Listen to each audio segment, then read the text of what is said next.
sectors can be cross-connected, and sense could be made out of that data. So the idea is that, and this room is just a prototype. This is being replicated by the states at the district level as well in a box format, so that can be displayed through a projector anywhere and everywhere, and it can help in decision making. So with this idea, I did to you a small video, introductory video about this.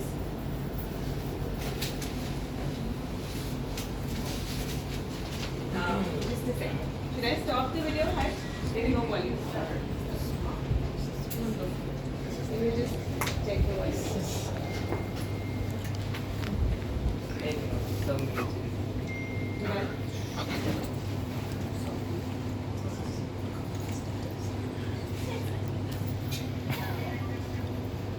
Meanwhile, it's playing. What's the batch, ma'am? This is a group for public policy and governance program, and they are 30 participants from 30 different countries. All right. So they are up to the level of, for Indian designation, if we say, they are deputy secretary, directors level. But they are at a reputed positions, the government officials in their own country. All right. So everyone is into the middle of the senior level officers in the country. Sure. Any feedback is welcome. And we hope you had a great session here. Already you've had some sessions, I believe. So, Thank you.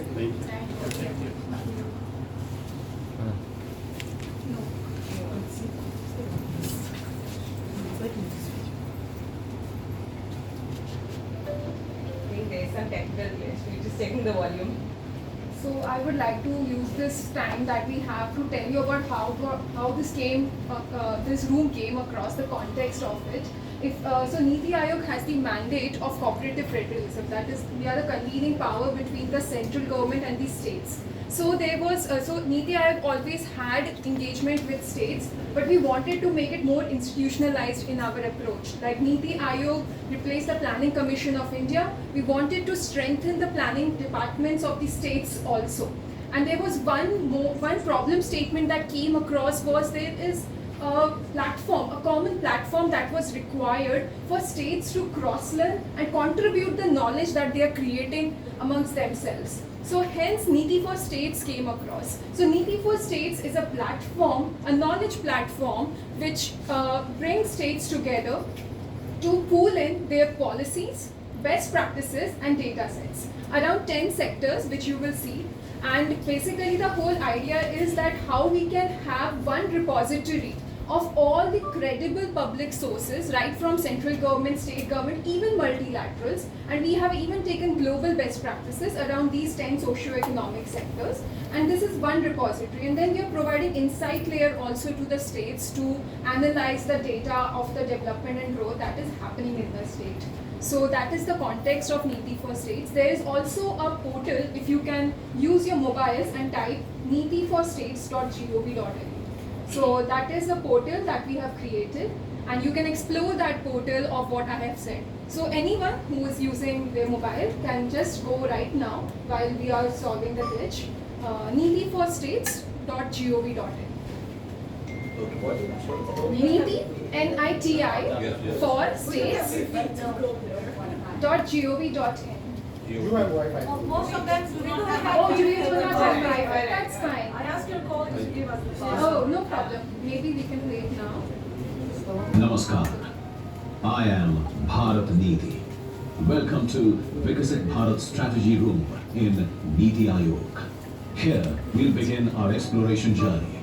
This state-of-the-art experience room will help you understand, experience and visualize how India is on path to Vikasit Bharat by 2047 through cooperative federalism. Here, I help you in transforming your discussions into decisions through AI-enabled tools in 22 languages. For this, you can browse through a repository of best practices I have curated for you. Come, use data for progress tracking and tap into insights for planning. From our vast land, I've handpicked a few insights across states, districts and blocks. Dive into 10 dynamic sectors and numerous subsectors.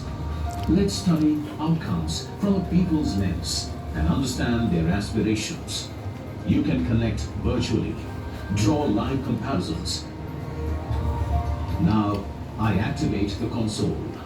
Select your option and embark on your exploration.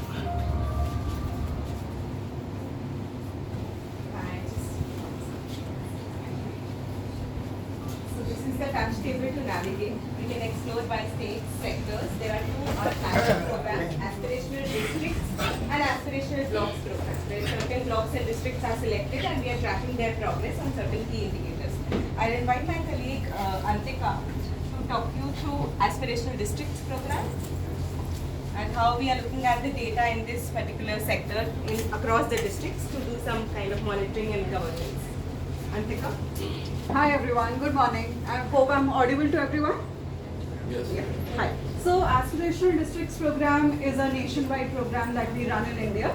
It is basically to give data-driven insights to a district collector who is the administrator of an administrative unit. For your reference, district might have population of 1.8 million to 2 million. So that is the geographical area that a district collector. Now, if somebody is administering that big of an area, they would need to understand what is happening in the district, right? So through this, we sort of provide them data and allow them to deep dive as much as possible. For example, I'm giving you an Araria, which is a district in Bihar. Bihar is one of our eastern states of the country. Yes, they will be able to see what their performance is. On your very left, if you look, they will be able to see what their overall performance has been in the last 6 years since 2018. What is their thematic performance? These are some of the major themes that are covered under our program. The next screen you will see a time series. They will be able to judge and benchmark how is their state performing, that is the green line. The blue line is how is the country performing, and the yellow line is how the district itself is performing. So it is for them to benchmark. Similarly, we have more data here, how they can benchmark, see what their current status is. Now, if they want to further deep dive, say for example, on your left as you see, their health and nutrition performance isn't the best. It is still at 24%. There is scope for improvement, right? So how do they further deep dive? How do they go further into health and nutrition? Here, they have gone down to health and nutrition. These are one of the major themes that looks at maternal mortality, infant mortality, and also looks at the infrastructure system of the country. Here, some of the major indicators are given. So how have they gone from the blue lines, that is baseline 2018, to current, that is 2024 January. They will be able to see that. Again, a time series for their example, and here are actual data, what is the state value, what is the district value, and what is the national value at this point in time, and they will be able to measure themselves. Now, for example, if they would like to go further deep down at a district, figure out what is the exact problem, they can go into an indicator as well. An indicator, for example, is antenatal care for a pregnant woman within the first trimester. We all know it is the most important thing to ensure that maternal mortality goes down. The very first trimester, the woman needs to reach the hospital and start taking her antenatal care. So here, if you see the performance, the time series, it is highly fluctuating and it is much below the state and the national level. So this is one of our first problems that a district collector, the administrator, should be able to understand from this data. Once they understand this, that this is the problem, now we move to solutions. What can be the solutions? First, infrastructure. Maybe there is some infrastructure lacking, right? On your very left screen there you will see a sort of wide screen with a map with some points. That is our collaboration with PM Gati Shakti platform, and you will see that this is the map of the district Araria, and the green dots, the red dots are urban healthcare center, primary healthcare centers. Through this, they will be able to understand which regions of the district particularly is lacking in infrastructure. This will tell them whether it is infrastructure that is the biggest problem. Say we move from infrastructure, we have figured out what the problem is. Now, maybe we are thinking about maybe the social taboos are a reason that the pregnant woman is not reaching out to a hospital. Then we reach to the best practices. We have a repository of around 7,000, 8,000 best from all over the country to give them examples, to give them replicable solutions. Now, if something has worked out, say in a neighboring state, where they have been able to get women to come to the hospitals and tell like, okay, I think I'm pregnant, I need antenatal care. That can be implemented in their district as well. So this is the all-round data analytics we would like to provide our districts, and all of this will hopefully improve the governance systems and will lead to more data-driven solutions in our districts. Thank you. I would hand over to my colleague. Similarly, this, how you saw, this is what is helping the districts. We have some use cases which have been built for different sectors as well. For example, energy is one of the sectors. I'll invite Medha to talk about energy and how data can be used by the states to make inferences and see what can be done in different states and learn from each other. Medha. Thank you, Mani. Hi everybody, my name is Medha. I'll quickly try to walk you through our vision behind this storyboard for the energy sector here. So this flow chart, the Sankey chart that you see on the screen right now, what this basically tracks is how energy in India is produced as its primary source and how it finally gets consumed. What are inference from this is that there's approximately a 30% transmission loss. This is supposed to inform policymakers about how India as a country, it needs to become more energy efficient in a way. Similarly, so this sector in India basically is extremely data rich. However, it presents a unique challenge where this data is dispersed across 4 to 5 different ministries and then is also housed under states. So in the BBSR, we bring together this data from these ministries and the states to present a holistic picture of the sector. So if you look at the energy supply mix on your screen there, you see that current is very coal and oil led, both of which are non-renewable energy sources. However, India, in line with deliberations at COP, has also set these targets, 5 targets called the Panchamrit Climate Action Plan. One of these targets, India wants to 50% target of 50% energy coming from renewable sources only. At this point, the question that arises is, how is the state supposed to achieve that? That is when we dive into renewables here, where we have tried to map the progress of renewables in India over the last 13 to 14 years. So you see that in 2010-11, it was mostly led by hydro energy or some proportion of wind. However, today in 23-24, solar is what's expanded the most.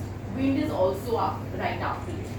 So solar and wind are proven to be very important renewable energy sources for India, and that is where we've also mapped a state-wise comparison of the capacity shares of renewable energy, solar, and then wind here. Some states definitely have a topographical advantage. So you see these states, Rajasthan, Gujarat, these are states that have a little bit of a topographical advantage in terms of harnessing solar or wind energy. However, they're also doing multiple things right to ensure that they're able to harness it. So if I were to dive into solar, right, you see in 2015-16, if we just look at the numbers, we were at a 6. Today in 23-24, we're at a 66. That's 11 times the amount. However, India has set a target to produce 1233 million watts of solar energy by 2047. Now, what policies should the state put in place to achieve this target? So, this is a unique product that we've created for our Niti for States board. This is something we call as a policy at a glance.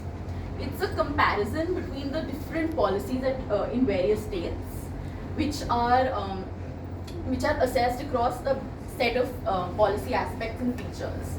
So here, if you look, the state of Rajasthan, which is able to tap into its solar energy potential, it is also doing a lot of the things right in terms of its governance mechanisms, like solar renewable purchase obligations in its policies, or having financial incentives for industries as well as for consumers, or having just other governance features correctly mapped in the policy.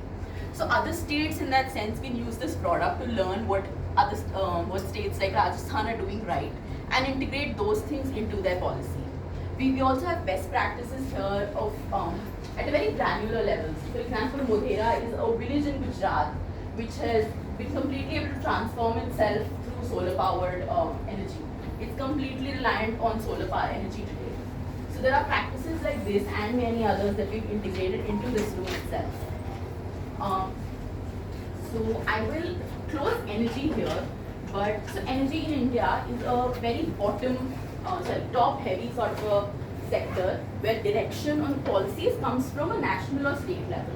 However, there are other sectors like agriculture that are more bottom up, where a lot of the implementation happens at a granular block or district level. So for these sectors, we have also mapped district level data within these streams. We have tourism where we have done a lot of international benchmarking. So I will close this here and you can explore different sectors here yourself by navigating the touch table. So thank you, Megha. Thank you everyone for listening to us so silently and patiently. Any questions, anybody? Yeah. Yeah, so qualitatively and quantitatively, what is the improvement since you started this? So this particular strategy room, we call it the Viksit Bharat strategy room or the Developed India strategy room. This was only launched in March. Okay. And the idea of this room is that we invite states, ministries to visit it and then deploy it at their state capitals essentially, because states have much more rich data. Yeah. So this is a prototype that we are giving as a software to states. So we are yet to see a longitudinal impact of it because it's just been a couple of months that this room was launched. Yeah, please. How do you plan to collect the data across the country? Each district will provide by itself its own data, or you will have a NITI branches there? So for example, you saw an aspirational districts program. It is the districts who are providing the data as of now. And for the aspirational blocks program, we are seeking it from the ministries. So we have the API integration is with the ministries who are seeking data from the districts or blocks. And we are in turn seeking from the ministries. And the idea to go to the states is this only, they have much granular level data. So all of this will be a system that will be talking to each other so that the entire data can be integrated and can be API integrated. So we are still to reach there where everything is automated and API integrated. But this is a beginning, you can say. Some of the data is API integrated.